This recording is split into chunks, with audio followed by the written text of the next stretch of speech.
ito na po yung drawing na babaliin natin, guys. Basta tandaan nyo lang na this is, itong nakaturo dito is itong dito going to north.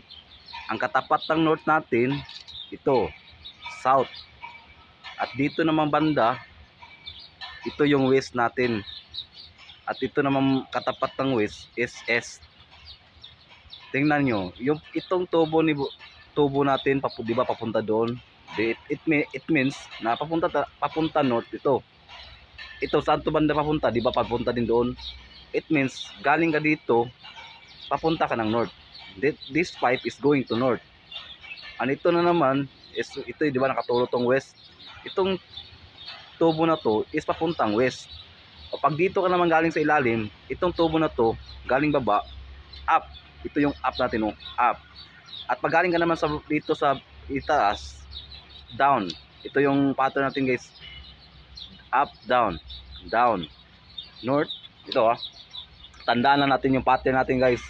Ito yung pattern natin talaga sa drawing na to. Ito yung pattern, tandaan lang yun na pattern, guys.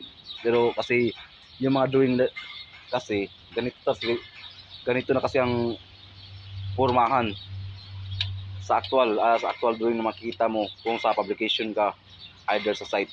Basta tandaan nyo lang north going there, ang katapat ng north is south, katapat ng west is east, up, down. Babaliin na natin, guys.